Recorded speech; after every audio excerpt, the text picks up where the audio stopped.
These are songs for Oprah show, the last season of Oprah. I'm making songs for my own enjoyment and practice. Continues, and there is a big telethon tonight on all the major networks, and we'll also be streaming it on Oprah.com. And everybody, be in front of your television tonight, united as one nation, trying to help Haiti to give what you can. Then, former presidential candidate John Edwards admitted that he's the father of Leo Hunter's daughter. He admitted what so many other people had already suspected.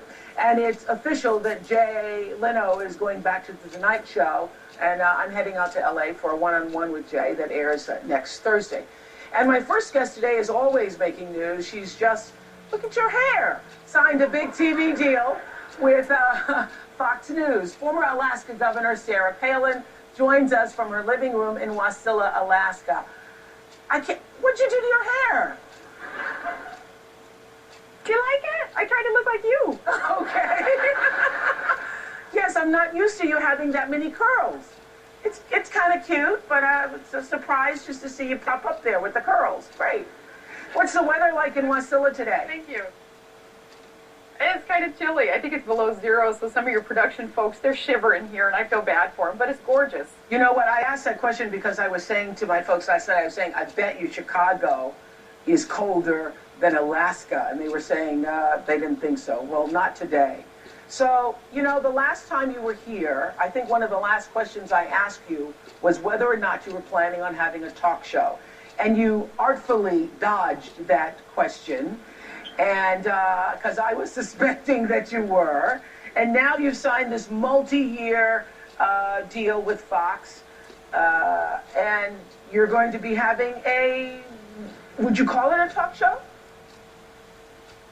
Well, I'll be a contributor and a news analyst, and I'll enjoy that part of this gig, but also we'll be able to do some documentaries and some specials, not a weekly TV show or a daily like yours, but a documentary on finding good Americans to profile, some real American idols that I certainly would like to highlight and put in a spotlight so that we have some really good role models around our nation. Because it's called Real American Stories, right? Correct. Yes. Looking at people who come through adversity and been able to triumph and that kind of thing. So does that mean you will have to leave Alaska? You're going to be in a studio, television studio? You have to leave home to do it? Or you're going to build a studio there or do it from your living room or what? We'll be based out of Alaska. We'll do it out of our living room when need be, but traveling around the lower 48 states. It'll be a mixture of ways of doing this in order to get out there and, as you point out, find those people who have overcome adversity and challenges and highlight them and give encouragement and inspiration to others who are facing challenges.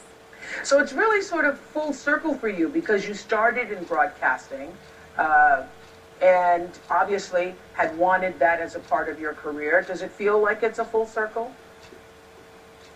Exactly, I do. I think my parents are kind of pleased too now, saying finally, 27 years later, oh, I'm putting that college degree to work right on. Finally. So Time Magazine ran a story this week questioning if this means that you're abandoning any future presidential bid, or does this mean that you're creating a platform where you can be even more visible and just gearing up for politics in the future? And the answer is? I'm not closing any door that maybe I find open in the future, and thankfully the Fox network has allowed me to keep that door open for whatever maybe political is in my future. But in the meantime, just really look forward to being a part of the news cycle again, and as I say, put that journalism degree to work.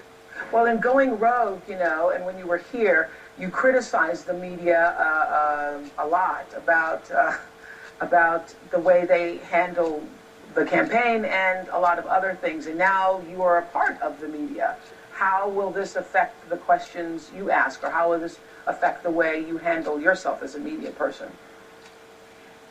Well, when I studied journalism, we learned all about the who, what, where, when, and why of reporting, just stating the facts, gathering that information, providing it to the viewer, to the reader, and then letting them decide what their opinion would be.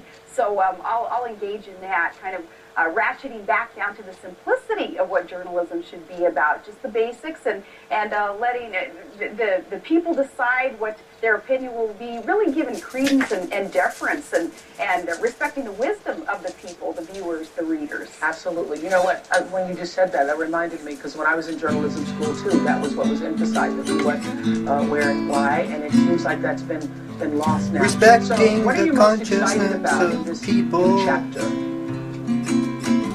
Very Writing a excited to get out there new and find chapter. those people who I would like my kids to be able to look up What to would you and, like your and kids try to emulate. do If you in think the about it, Oprah, future? everybody in this world Who is would facing you some like kind to of see challenge. them Everybody's look in a up battle, to? and some happen to be highly profiled, maybe on the front page of a paper, but others are kind of a quiet, more subtle challenge that somebody's facing, and there are such awesome stories out there about people who work extremely hard. Well, there's a lot of stories strong about ethics, people and they doing overcome everyday that things that challenge. are Finding just those as people heroic to be as inspiration anything with anyone's ever Americana done. stories that will hopefully make our society, Stories our of culture, inspiration, a better place. the world over, they should be told and sung. Coming Yeah. up, she's a 19-year-old girl whose life is all over the headlines.